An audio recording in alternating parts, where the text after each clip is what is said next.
Welcome to Know What I Mean. My name's George. My name's Oscar. And yeah, this week, we're talking about communication. We're talking about how we communicate, how we relate, what makes good conversation, how we can be better at finding points of interest, finding points of connection. And it feels very pragmatic, really. I definitely have like some takeaways from it that I feel more aware of and that I will put into practice next time I'm trying to relate to someone. Yeah, no, I felt that as well, that it's like a good reminder of these sorts of things, like a good reminder to really try and understand people and not just be going off, the surface level of the words all the time, but like really trying to focus on communication rather than just kind of talking for the sake of it or whatever. So we hope you enjoy it. Let's get into the episode. So the quote for this week is from Alan Watts, and it is, "Words can be communicative only between those who share similar experiences."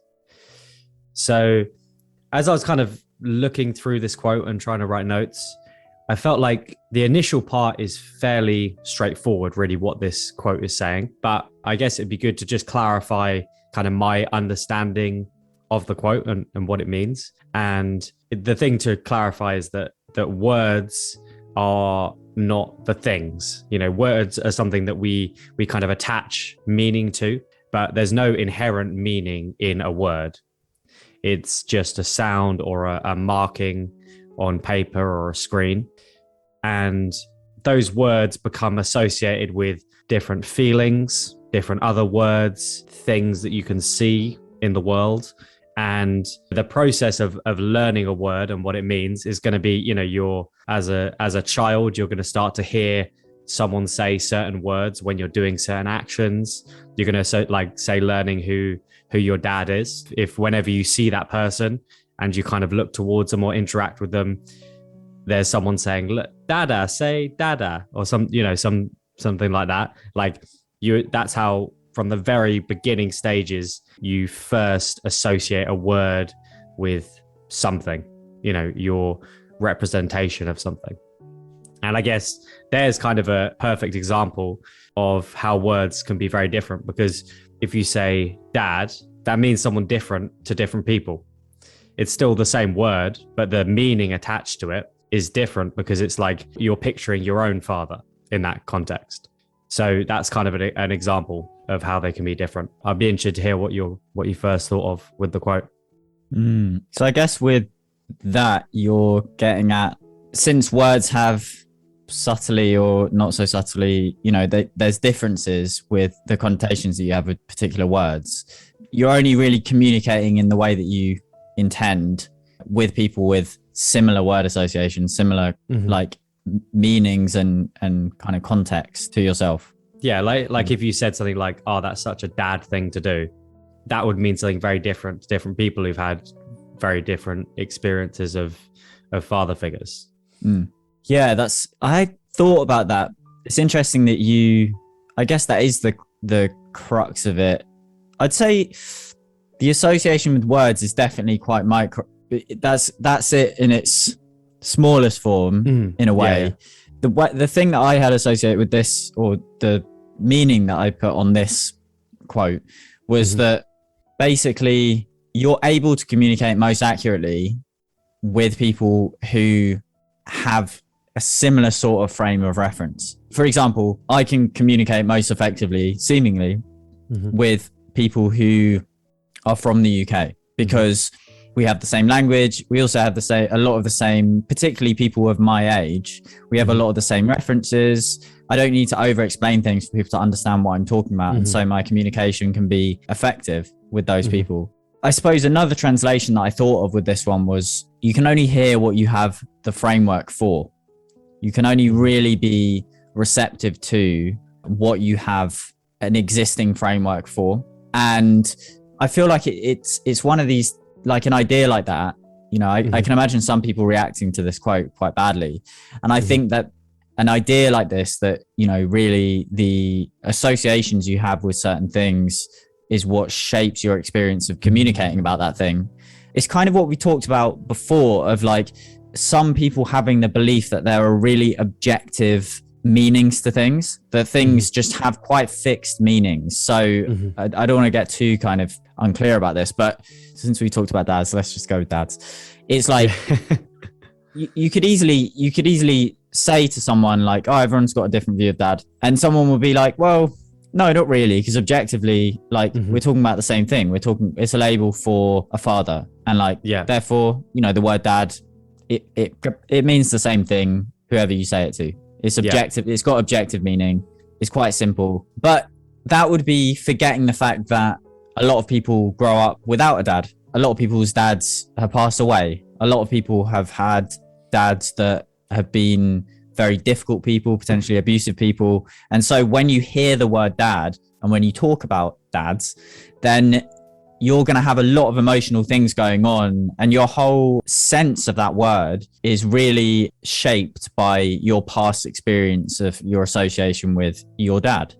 And so it's completely varied. Like if it's like dropping a pebble in a pool, it's going to react very differently in different pools. And we're all these, like each one of us has a different frame of reference. So when you just say the word dad or any word, then it's going to have a different flavor to every different person that you actually say that to. So there's not really an objective, meaningful thing built into it. You're responding to that symbol that is the word dad. So that's like a quite a particular example, but the way that I've really one of the ways I've really noticed this in my life is in the area of spirituality, because people have a very very strong, often kind of misled associations with spirituality and within their own life, and they may be associated with crystals, they may be associated with cults and things to be avoided and all this sort of stuff. And yet for me, it's a very big part of my life. So it's something that I've often wanted to share with people and struggled with the fact that other people have very different associations of what that means.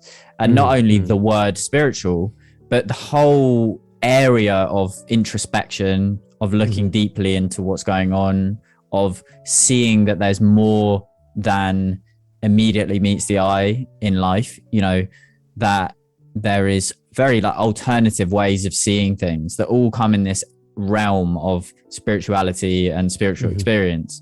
And so, you know, people can literally just be like, I'm not interested because of their associations with that word, and not explore this whole world of incredible experience, life-changing experience. So that's been quite difficult in terms of me using words, trying to communicate something important, and someone else not having the right context to really understand what I'm talking about, and finding that quite frustrating. So one story I have of this is I first really came across spirituality experientially when I read a book by 𝗢𝗄𝗏 called 𝗚𝗲𝗿. And I was reading this book, and it seemed like I had a backlog of insight and stuff that really wasn't quite worked out in my mind, that this book seemed to put into words that I could really understand. And so I remember the experience of reading it as being this, it's like kind of fireworks, almost like these things kind of becoming unlocked and opening up. And I was reading this book before I went to college when I was about 17. I used to walk through a park to get to college, and I was walking through this park, and well, it was the first time that I felt vividly present. I would have had childhood experiences of that, but like this as an adult, like was the first time that I felt really radically different in my perception. Things were incredibly vivid, three-dimensional. My mind was almost completely silent. The colors were all like super intense and like rich, and I just felt completely elated. And I was walking to college, and I didn't really know what was happening. So I had this experience, and after that, I became very evangelical about like 𝗢𝗄𝗏 and wanting to share this book that had triggered this transformative experience. And I thought it was a case of just, I just share the book. People have the same experience. Everyone's lives are changed, you know, like fucking, there we go. You know, a new earth. The book is called A New Earth. Yeah. And I remember recommending the book specifically to this girl I knew at school, and really giving it very, very kind of high ratings, and being very excited about it. And well, we're walking back from a party one night, and and I'm like, so how did you find the book? Like, and she was just like, yeah, like, that was all right. I mean, he did kind of mention Jesus, and I wasn't really that into it. And I was just so shocked by this response because as far as I was concerned, it was just like, what do you mean? We had been given exactly the same material. Were you not reading it? Like, for God's sake, it's like, it makes so much sense, But in that moment, it was a real recognition of like, oh, like, she didn't have the context for it. She wasn't ready to read that, or the context may never work for her. That's not her portal in. But it was this real thing of just like, oh, I've had this life-changing experience from this thing, and this person feels aversion or almost indifference to this thing altogether.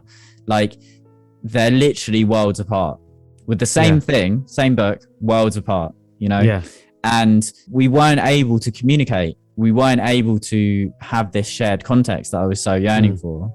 And that kind of story's repeated itself many times in a way in me trying to communicate things like that really you need a framework for, you need experience of. And I think that is quite frustrating. I'm sure it's the same for most people who have stuff like that. Yeah, I mean, like it's going to be the same with everyone. Even, it could be you just share a song with someone. Yeah. And, this song, like, it could be a song that made you cry or something. And it was just super meaningful, or just a song that you think is really cool. And you share it with someone and they're like, oh yeah, it's pretty good. And you're like, did you, like, you listen to it, right? It's the same with like a TV show or anything. Like the content is the same, but like content it elicits something within you. It evokes something within you based on what you read. Like, say you have a poem, you'll read that and it's woven together, all these words to make you feel certain things. And just based on who you are and your experiences and associations, it's going to conjure up something different in everyone. There's going to be a lot of crossover. A lot of people will be like, oh yeah, I saw this film, for example, and I really loved it. And you might meet other people who are like fans of that same film. And because you had the right shared experiences that made you both really enjoy this thing. And, you could have different experiences but really enjoy the same thing, because it actually evokes slightly different things in you. So you may have had a very different experience of the film, but really enjoyed it as well, but just for different reasons.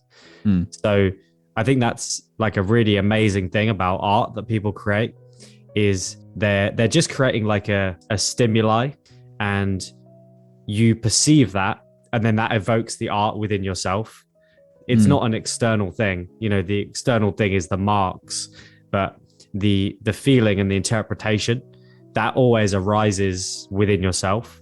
And I think that's kind of an interesting thing, how no one's going to see a view the same way or see a painting the same way, even though there can be a lot of crossover.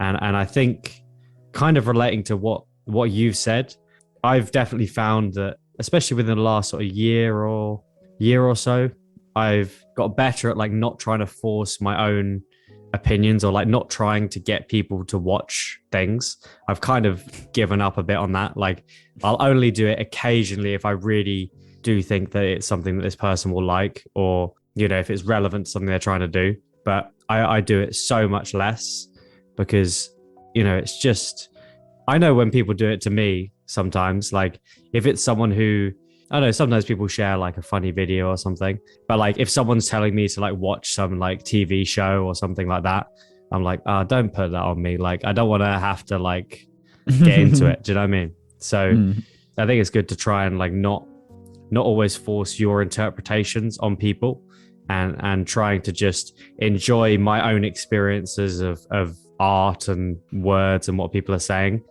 without having to make other people see it and make other people share that same thing, even though you can connect with people in other ways, but like not like trying to force them to see everything your way.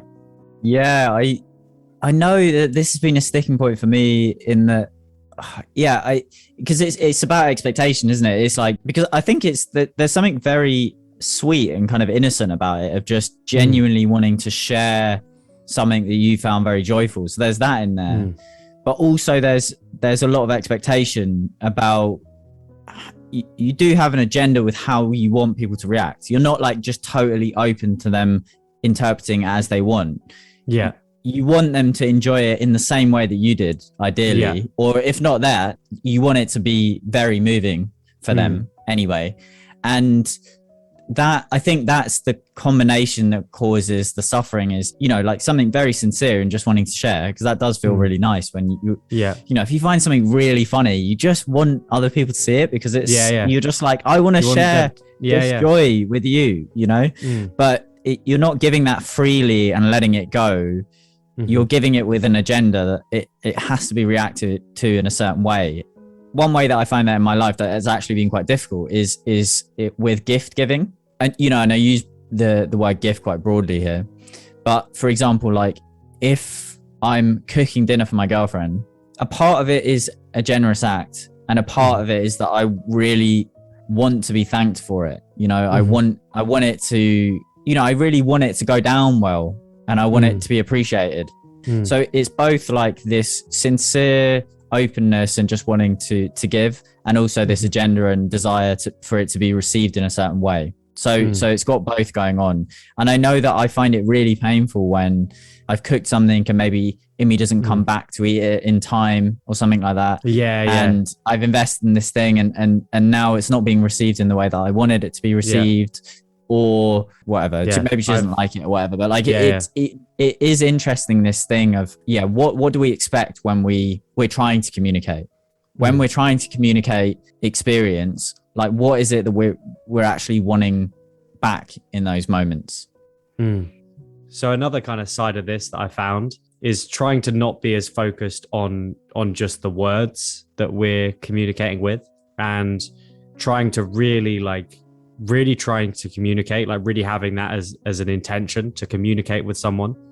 Because if you are just like purely listening to the words and then translating those words through your own frame of reference, you're really not like experiencing that person, because basically you're just, you know, imagining yourself in these situations. You're not really putting yourself in their shoes, because you're just, you know, translating it into your own language or your own meaning. So that's another thing that I've got better at more recently, is like being more present when I'm listening to people. Not all the time, but I guess when I'm doing it well, and when I feel like I really am communicating with someone, it often is when I'm really paying like a deep attention to them and inquiring, like if there's bits that I don't understand or that don't quite make sense to me, not just going like, this person's being silly, or like, that doesn't make sense, why would they do that? Like actually like trying to understand why they did something. And like when there's something where it doesn't make sense what someone's saying, really like caring enough to actually clarify what that means. Because I definitely found with people who I'm not that interested in, or like, you know, people who are like a vague acquaintance at work, and we're kind of just, you know, I don't really feel like I have much in common with them, or like I don't really enjoy chatting to them that much. We might just do like a bit of small talk to be polite. But like if they say something that I don't understand or doesn't really make sense, to be honest, I won't really try and clarify, because I don't care that much.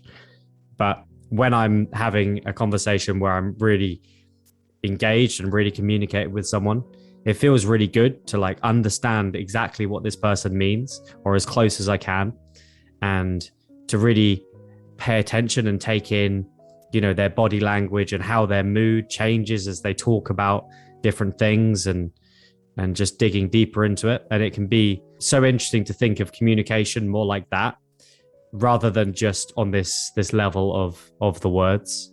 I guess in the context of this quote, then you're trying to really find the similar experiences. It's not like there's a fixed amount of similar experiences that you have. It's like, I mean, we all share the experience of being alive and, you know, having particular kind of needs. And, you know, I can imagine someone like that Dalai Lama, who is so trained in compassion and empathy, that he probably wouldn't really agree with this quote at all. Like it's a lack of imagination or a lack of creativity that keeps you from communicating with everyone.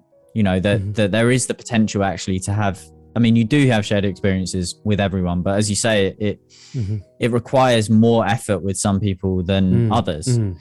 You definitely notice that with family, I think, like when you're at family events where it feels quite important that you are able to communicate with certain people at the very least, so it's not just really awkward. But another side is just that they're your family and you want to put in that extra effort and you're spending the evening hanging out together, but it's harder. It does require more effort, but with some perseverance and skill, you can find those similar experiences. I'm just thinking of particular people I've hung out with, part of 𝗢𝗲ci's family and stuff, and it just feels like our worlds are so different.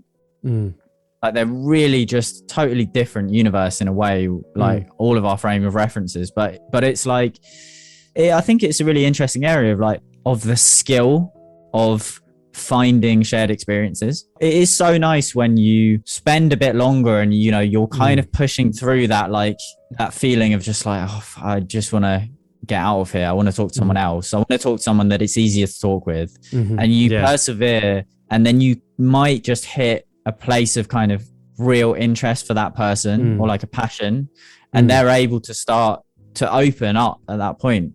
I think that's what I really struggle with, is if I can't find what people really care about. I think as soon as I found something that people really care about, it's like, because everyone loves talking about what they care about. So it's like, but just trying to find that can be hard, but that exists for everyone pretty much, Yeah.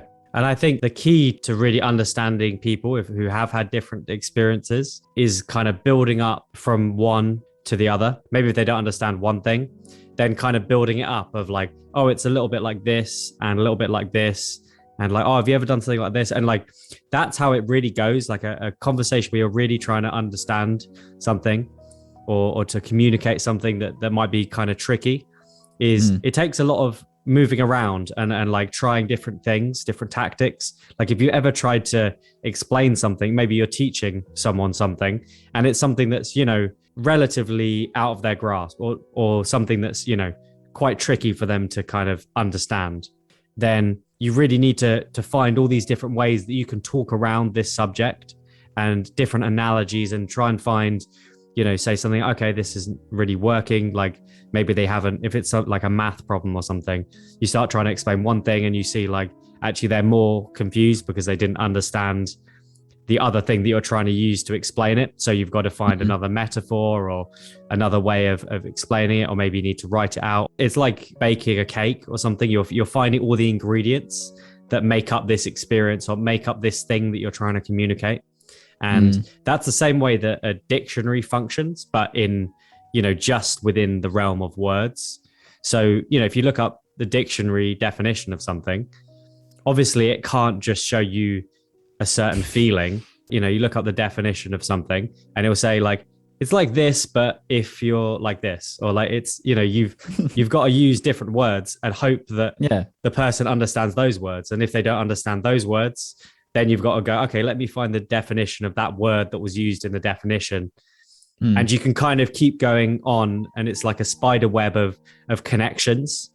And that's how you really learn stuff, is like, you let me keep going down until something that I feel like I understand or an area where we both agree.